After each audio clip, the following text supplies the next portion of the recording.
Because you may have a customer, or you might be a partner who may have a customer, or you may work at a customer who has employees who need to be able to work offline. And so designing for offline experiences is a little bit different than designing for people who need to be able to work or who work regularly with a reliable network connection. So in this session, we're going to talk about why that is, what some of those differences are, and show you some examples of working with and around some of the limitations of being offline. By the way, my name is Kara. I'm a director of product enablement here at Appian. So I work with our product docs team and our online training team who develops the Academy online curricula and a number of other resources. So happy to talk to you about that as well. Our session today is going to be broken up into three main parts. We're going to have kind of our welcome, where we talk a little bit more about mobile offline as a concept. We'll go into some of those requirements I mentioned, and also go through how it works at a very high level. The build portion of this session is where we're going to spend most of our time. So this is a heavy hands-on session. And then we'll just do some wrap-up and connect you to some additional resources, of course. We have not a huge group, but a medium-sized group. But I do still ask you to hold your questions to the end. We do have experts stationed around the room. In fact, they're all around the room. Mike's here, of course, so congratulations again, Mike, on your award. And I'm sure some of you have a lot of great experience developing offline mobile interfaces, so we can all kind of help each other. We will be, like I said, spending a good amount of time, I think I said that, in expression mode. Some of the expression we're going to kind of copy and paste just for the sake of time. But if you're relatively new to expression mode or developing an Appian, that's okay. If you happen to get stuck, sometimes we can typo in expression mode. Just raise your hand and we'll have one of our room experts come around. In fact, room experts, do you mind kind of just raising your hand in the back? Okay, so you know who our Appian staff members are. They can help at any time. Thank you. Also, Kyle's my partner in crime. So Kyle, if I forget anything that's kind of critical, make sure you shout it out, please. There is a solution application in your environment that we'll be using for our exercise.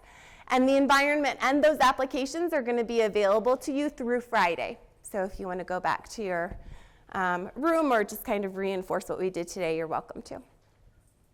So what are we talking about when we talk about working offline? Obviously, Appian supports a lot of critical business functions and processes, but we do have customers and employees who need to be able to participate in those processes even when they don't have a reliable network and in locations where that doesn't exist. So Appian allows you as developers to be able to design and build interfaces that work offline in Appian's mobile app. Users can continue to work similar to as if they were connected to a server. And then when a connection is reestablished, any data that they've input into those interfaces gets resynced back to the server and everything's up to date.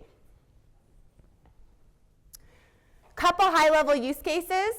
So our on-site inspections, we have customers who have employees who need to be able to go to off-site locations all over the world. There aren't always reliable network connections. They're checking to make sure that those locations have certain compliance measures in place, that certain regulations are being met, and they need to be able to document their findings and their observations in real time so they don't forget them. And so offline mobile is a great choice for them.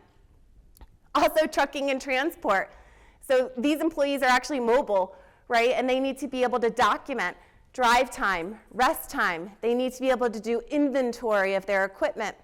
And of course, if they get in an incident, which we hope not, they need to be able to document what happened, what time it occurred, and what the result was. All that kind of detail needs to be documented.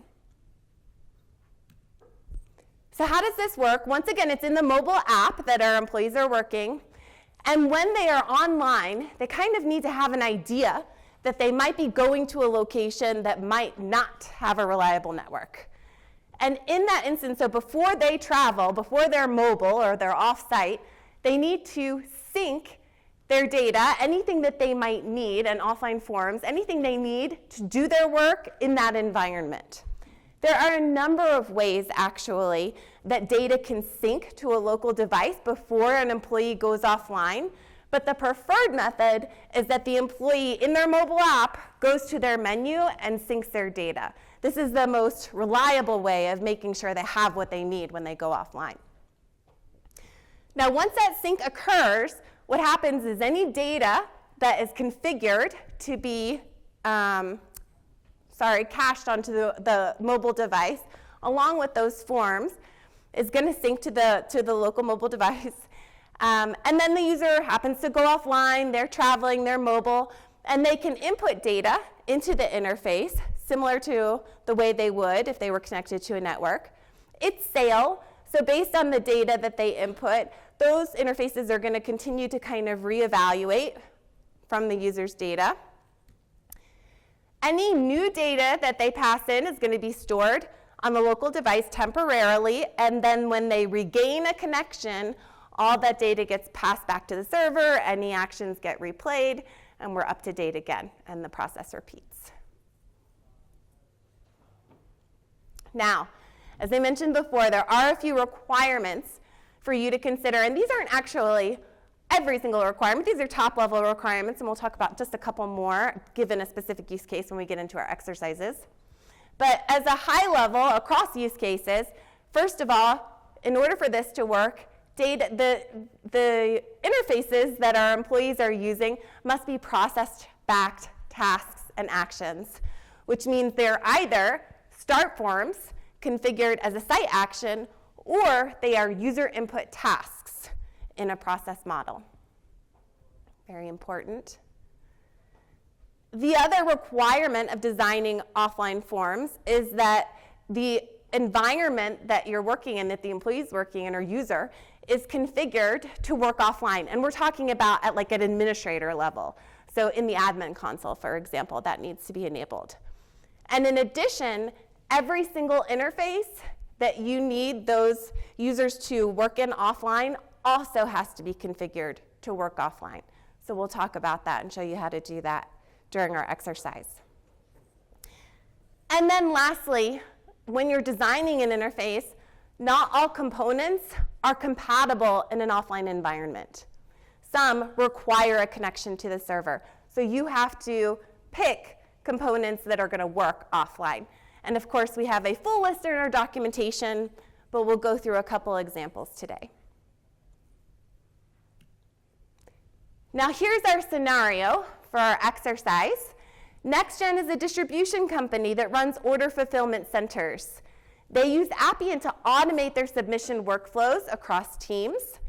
The last step of the order fulfillment process is delivery to the customer. So they want to be able to collect and record information about the delivery, even at customer sites where the network is spotty. So in our exercise, we're going to kind of have it in two main parts, and there will be kind of subtasks within each part. The first part is we're going to prepare the delivery confirmation form for the employee.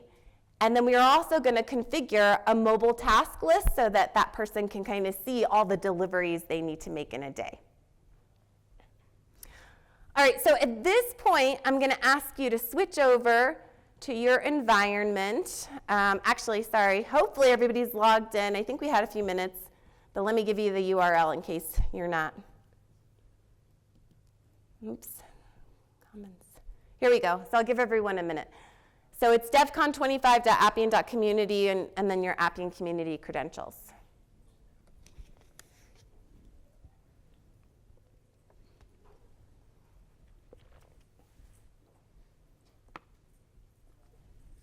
We are going to be working in a 25.2 site, by the way, so some things might look a little different. This release doesn't actually come out for another month, I think. In a month.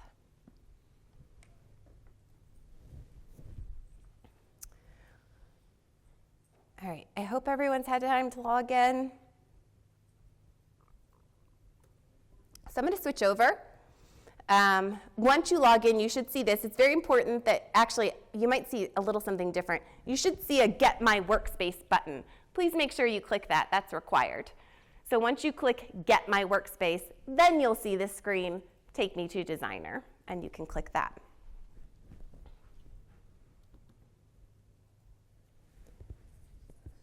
Excuse me.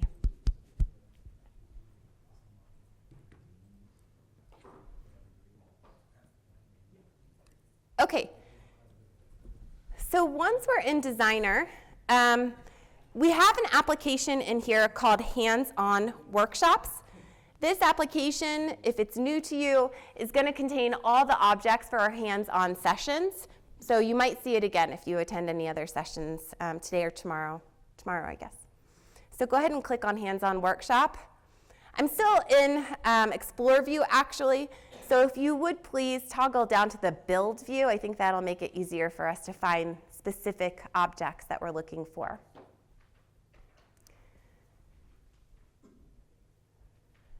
And just remember, if you kind of get lost, feel free to raise your hand. We have room experts all around. Oh yes, thank you, Kyle, my handy Kyle. We also have hard copy exercise guides for you. And you need your digital copy too. That's going to be really important because we're going to copy and paste some expression over instead of typing it all manually. So I would have remembered eventually. Go to your navigation menu at the top right if you would. We're still in Designer. And there's actually a site in here for exercise guides. So please go down to exercise guides. And in the bottom right, I think, you should have, all the way at the bottom right, yep, our offline mobile exercise guide. Please do open that up. We're going to be toggling between the digital copy and our interface, so you'll need that handy. Once it's open, though, I'm going to close out of my interface guides page so that you just have these two tabs next to each other. Okay, so the first interface we're looking for, and there aren't actually that many interfaces in this application, so I'm just going to filter by interfaces to get there. Our interfaces start with the prefix OM after your workspace identifier. We are actually looking for the delivery form, so you can search or filter however it's best to get there. OM_delivery form. All right, now I might have run in here before, and that's why my form factor, I think, is set to tablet mode. The header here is a little new, probably. I think that's a 25.2 adjustment. So please make sure that you go up to, I just think since we're working on these small screens, it'll probably be easier for you to adjust your form factor up at the very center to tablet or mobile or something like that, so you're not having to horizontally scroll as much. The other thing I want to introduce you to is just the interface at a high level. So we just have a wizard, right, a basic wizard. We are coming out with a new wizard, but this is not the one. I apologize. So this has 3 steps: order, details, recipient information, confirmation. We're going to hang out in these first 2 steps and make a few changes there to make sure that this interface is mobile compatible for our delivery person. On the right-hand side, we have, if you expand that, did I lose my mouse? Oh, no. Okay. Expand that panel. We have a couple rule inputs I want to draw your attention to. First, order, which is pointing to a purchase order record type. Order has a number of related record types as well. If you were to expand and scroll, you'll see all those related record types at the bottom.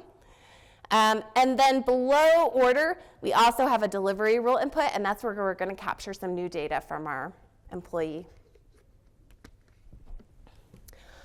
All right, so for our very first exercise, we are going to make sure that this interface is configured to work offline. This is a requirement for all interfaces that are intended to be used this way.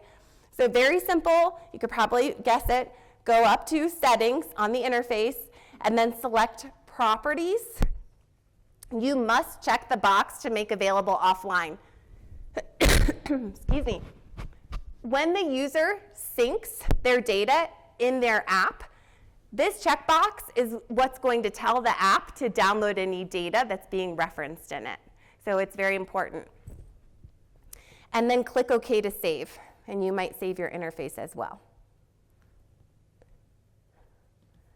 All right, now I'm going to switch over to expression mode. So for our very first scenario, what we're going to do is in the order details step of my wizard here, you'll notice that it's displaying a number of products. I also want to display the actual purchase order doc to my user. I want them to be able to see the doc. Now, in an ideal world, or maybe if we were connected to a server, we could use something like a document viewer component, which will just load the doc right away when the interface loads. It's a really nice component. However, unfortunately, it is not mobile compatible. So remember, one of those requirements is that you have to make sure to choose mobile compatible components. So full list is in the docs, but we need an alternative to that document viewer that is going to work offline. Anyone have any ideas? I have one that we're going to use, but there might be alternatives. Any ideas? No? To a document viewer? How else could we get that user's document? All right, well, in this case, I'm going to use a document download link. And just have them click the link and download the document. There might be other ways of doing it. I was curious to see if you all had any. All right, I need like a star or something over top of my head because I want to introduce you to another requirement of designing for offline mobile interfaces. And that is when you are loading data into an interface, it can come from two places. It can either come from a process, because remember it's a user input task that the user's looking at, so we can pass data into it from a process. The other place it can come from is a local variable, a top-level local variable. So that means that any data that you want to load as context to the form that the user might need on evaluation of the form or reevaluation of the form needs to be in a local variable. Now, in this scenario, what we are going to do is pass in, we have over on our right-hand side of the rule input, or where our rule inputs are, we actually have a related record for document details, and in that we have a document ID. So what we are going to do, here we go, 2770, is we're going to pass in that document ID into a local variable, but we're going to convert it to a document object using a conversion function. All right? Okay, so up at the top left of our interface, this one we're going to do, notice we've already pre-built some of these local variables here. So we have a local Bing purchase order doc, but it's not defined. We're going to define it. So right after, and I hope everyone can see my expression, right after that local Bing purchase order doc, let's go ahead and add a colon. And then we're going to add our function first to convert the ID. So the function is toDocument.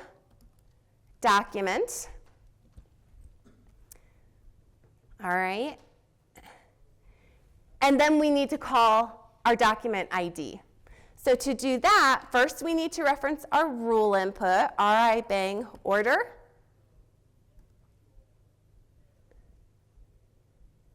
And then once you have the rule input, we can just use dot notation to call the document ID.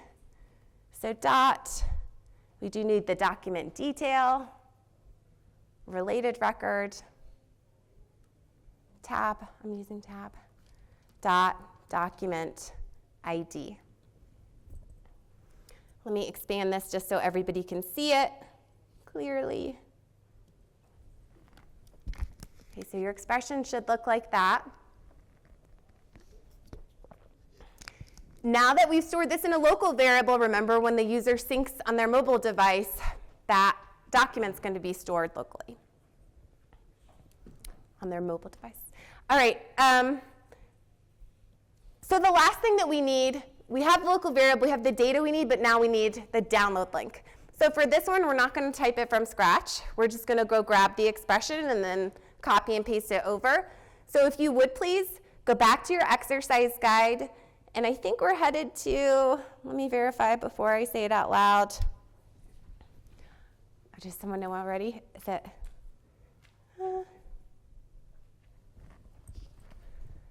Seven, thank you so much. Yep, thank you. Page 7, okay? So page 7, what we're doing is we're calling a function for a link field. It's a document download link type. And then you notice that in the document parameter, we're passing in the local variable that we just defined. Is rich text display field not offline compatible? I think it is.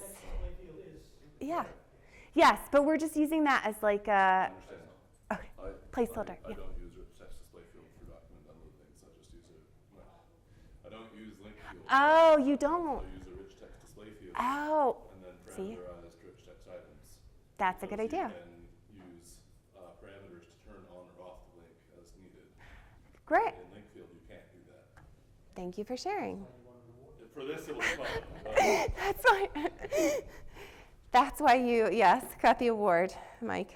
All right, so copy this. All right, copy a link field, just paste onto your clipboard. We're going to toggle back to the interface. Now, this should be nice and easy. When you're scrolling down in your expression, we've added some comments here for the document exercise.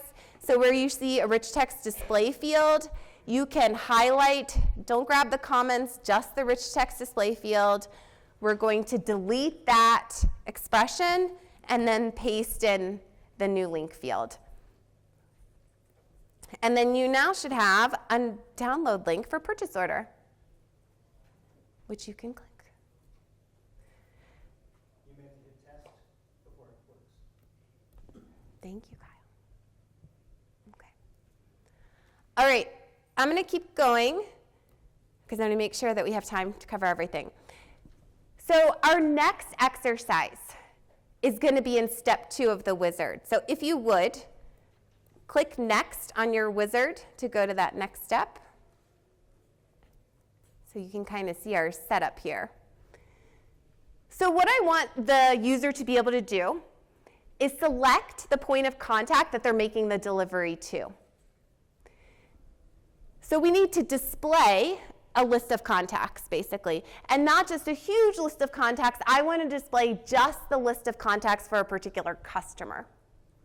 So to do this, first of all, we're going to use a pre-built query rule, and we're going to pass in a customer ID.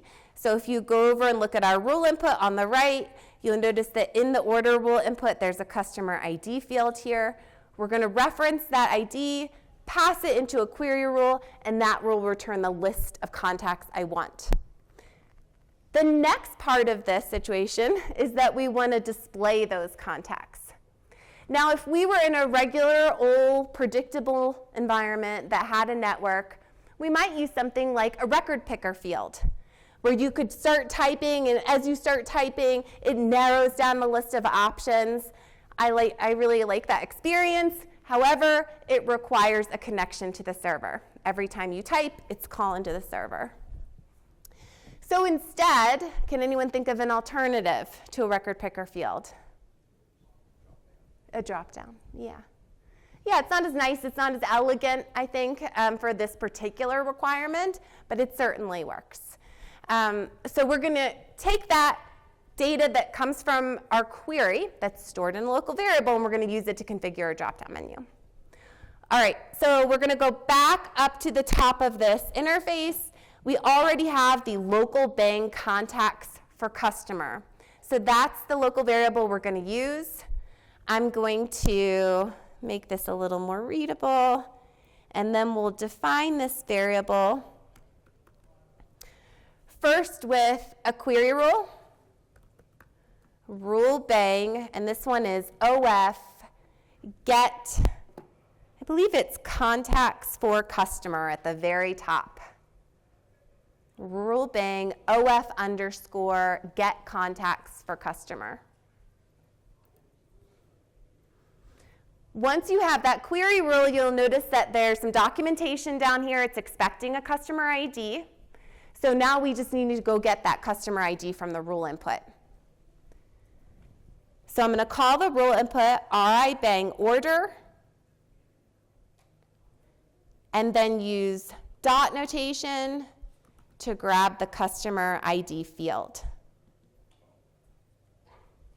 I was tricked into trying the ID field, which doesn't do anything. There are, yes, a number of ID fields. It took me to remember a little bit to remember this data model setup.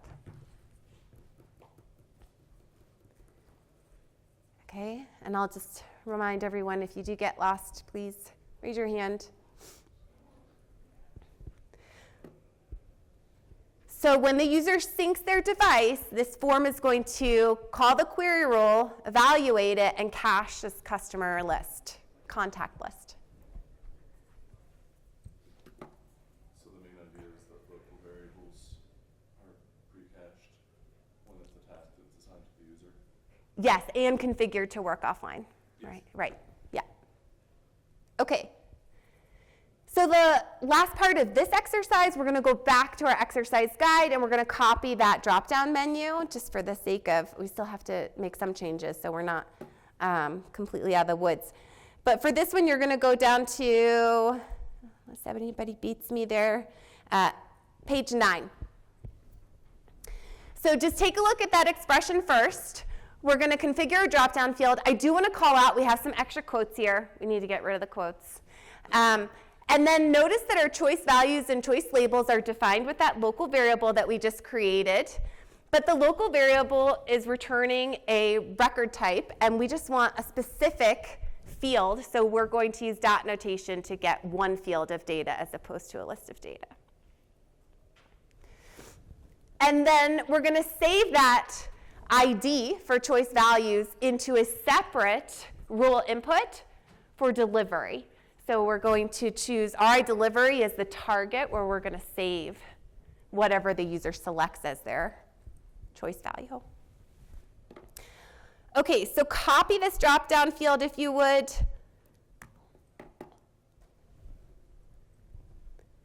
Onto your clipboard, and then go back to your interface. We have a completely separate set of green comments called contact exercise.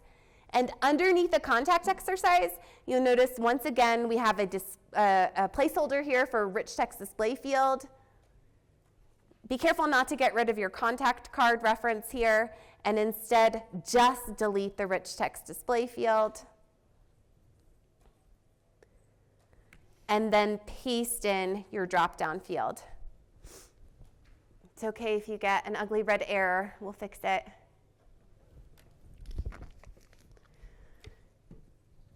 So the easiest way, I think, to do this is to start with choice values, and then we'll do some copy pasting even inside the interface. So if you would, inside of choice values, get rid of those quotes on either side of the expression row. And then, unfortunately, record type references aren't going to copy over, so we do need to call those again.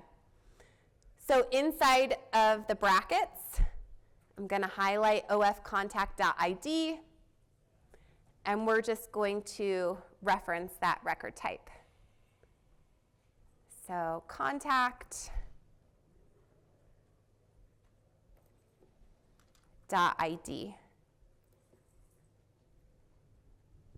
So choice values should look something like that. If you're going faster than me, you can just copy that expression, paste it into choice labels, but change ID to full name. So I'll do that now. Copy, copy, copy. And then highlight all that purple text that we don't want. Paste it in. But I'm going to back up that ID so that my fields I'm selecting here is full name, so that choice labels, what the user sees, is going to be full name. I wanted to, check my time.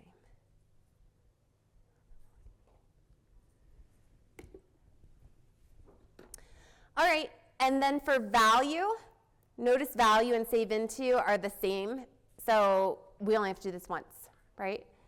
So I'm going to get rid of this purple. Actually, I'm sorry. I'm just going to get rid of the quotes. I don't want to start from scratch on this. Get rid of those quotes. And then just do delivery record type dot contact ID is the field. Delivery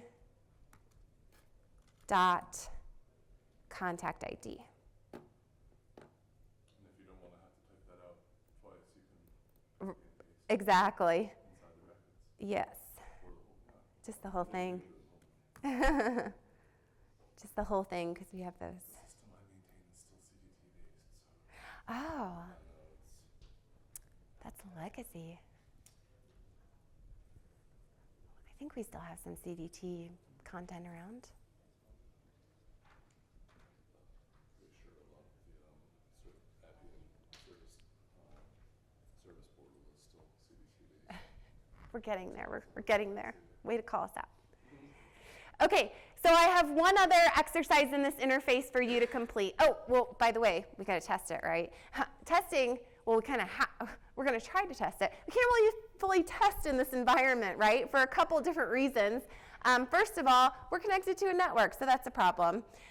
Second of all, mobile offline forms only work on the mobile app, and we're not on that either. So testing's kind of complicated in this environment. Of course, in your environment, please be sure to do the whole life cycle. You need to see exactly what the user sees. Here, though, we're going to do a little bit of fake it till we make it. So the drop-down menu is just hopefully displaying by now. If you select a contact, what we should see is in that delivery rule input, we'll have our data show up for the contact that we selected. So it's being passed, so that's good.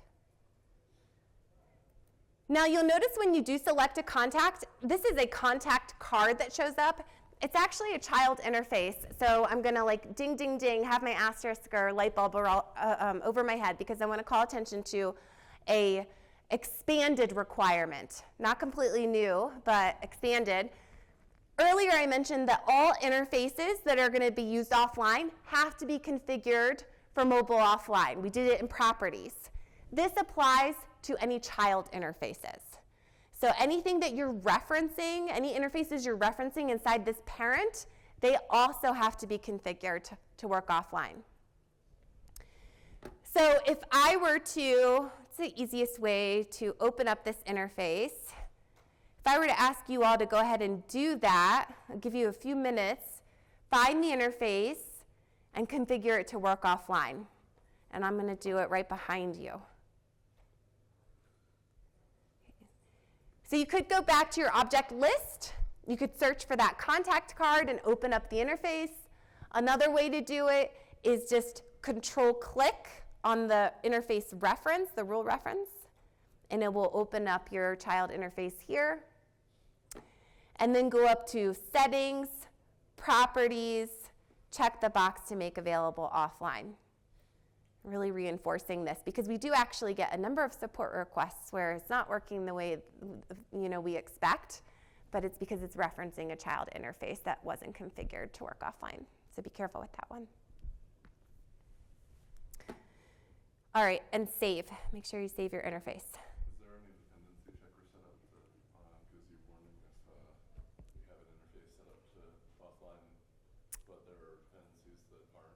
I don't believe that we have that. I think we have a. I've never tried, so. I think we have some feedback that will tell you that the component is not configured to work offline.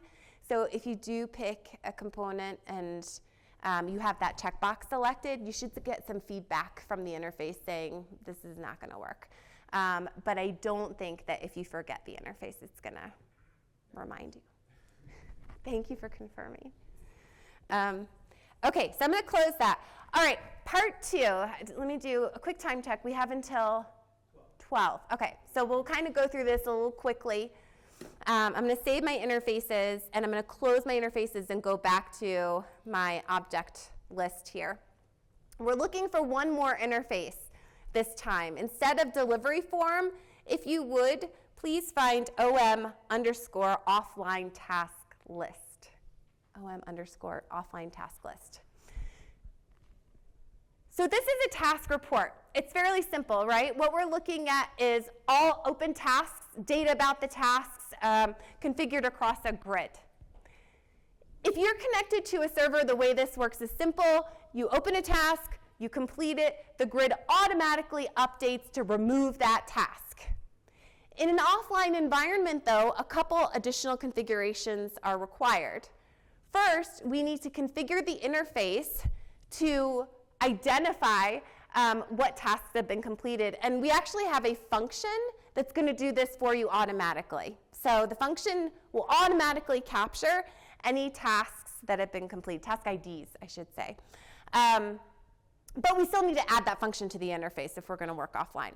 And then the second thing is, even though this function in a super fast way captures those IDs for you, it doesn't know to update the interface to not display them. Because remember, we're not connected to a server, so it's not updating the server to let you know it's actually completed.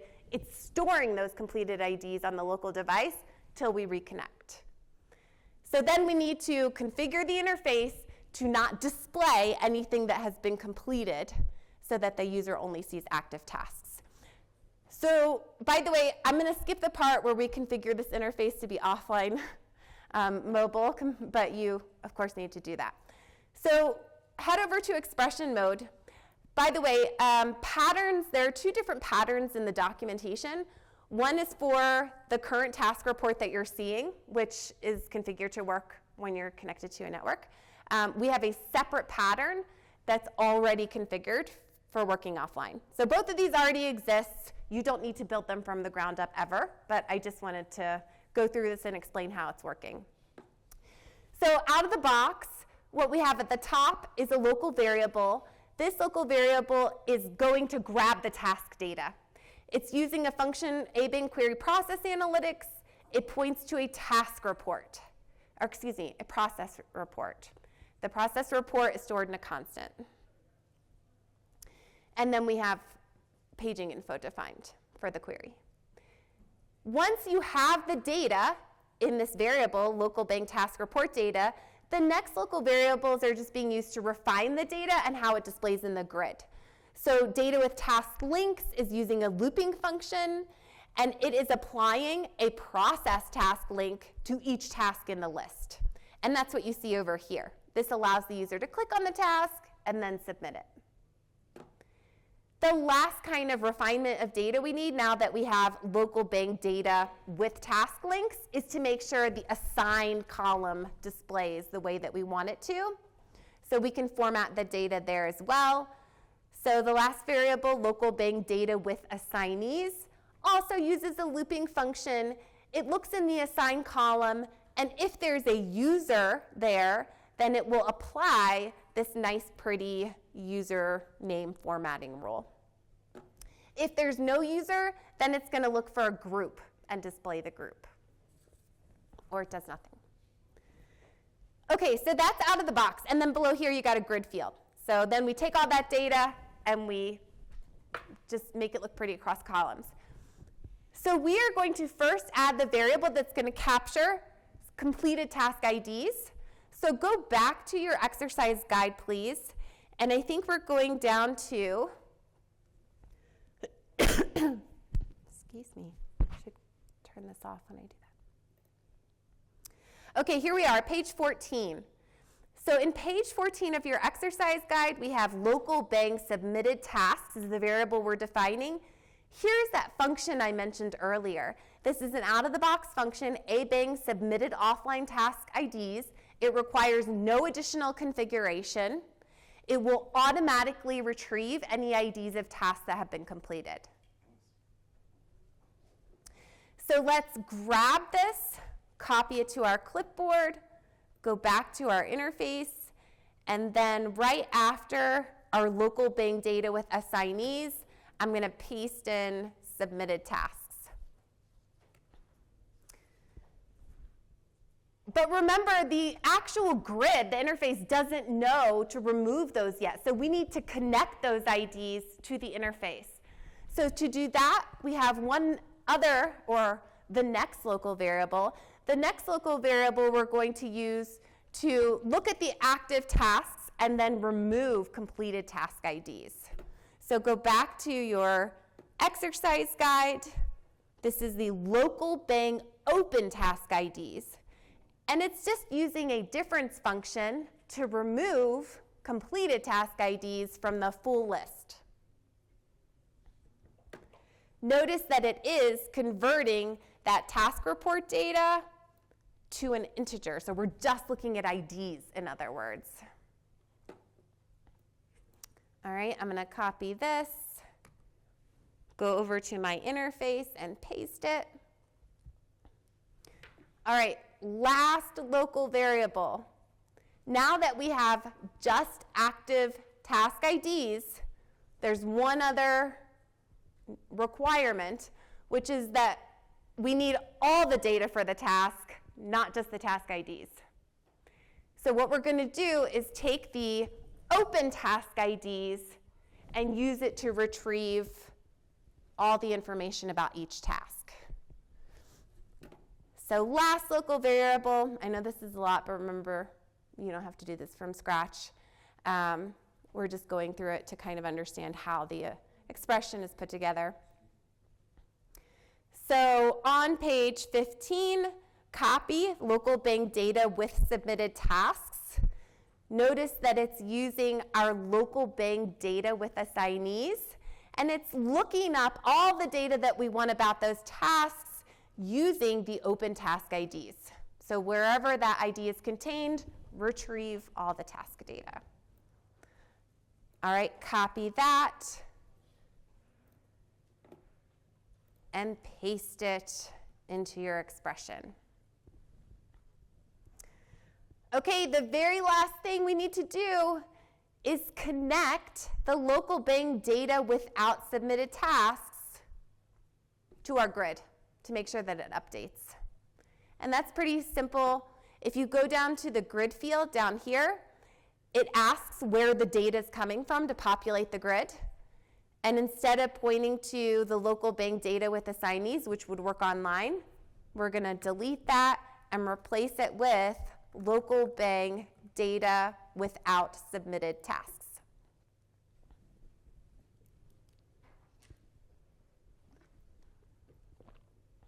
Okay, once again, it's a little hard to test this. I should mention that this function, abank submitted offline task IDs, very cool, very efficient.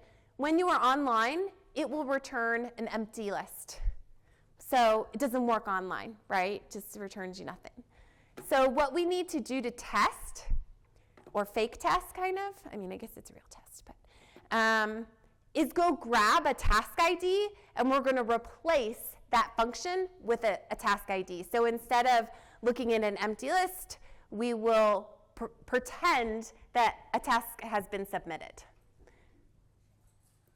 What do you got? You might have to, everyone has different task IDs. I was going to say, I tried that yesterday and then I remembered, or was reminded that, yeah, everyone has different task IDs. So you need to open up your task IDs at the top or bottom right, your local variable, and you should be able to highlight or grab one of those task IDs. And mine's, I got an easy one, 727. I'm going to copy submitted offline task IDs and replace it with a hard-coded ID. Don't forget your comma. So if this works, and you might have to test to reload, what we should see is the task disappear from the grid. We should also see that data disappear from the local variable for open task IDs, and instead it should show up in submitted tasks. So it worked. Mission accomplished. Okay, I know that was a lot. I appreciate you following on. I hope some of it was helpful. I'm going to switch back to my slides really quickly just to close us out here. So what did we do? We made interfaces available offline, that checkbox. Please don't forget it applies to child interfaces as well as the parent. We also made sure to always use compatible functions. You will get warned if you try to use a non-compatible function. But the documentation has a full list, so if there are any concerns or you want to verify. Remember, data, any data that employees or users need in the form has to be loaded into a top-level local variable before the form is synced. Can also come from a process. And then lastly, we used abank submitted task IDs to filter completed offline tasks. Of course, there's a lot more to learn. So we have a bunch of resources here. I'm not going to go through all of them. I do want to call out, obviously, our new skill badges program because we hope to release even more skill badges out there to the community. So please, you can check out, right now we have UX design, GAM, and data design. So if you're familiar with any of those topic areas, then you can go to Academy Online and take a free unproctored exam and earn your badge. Okay. And I believe that's everything. Thank you so much for coming. There should be a survey. I know last session the surveys weren't actually showing up right away, but that's, as I understand it, since been corrected. So please feel free to go into your app, into the session, and you can complete your survey and give us some feedback on how you liked it, if it was helpful. All right. Thank you so much for coming. I appreciate it.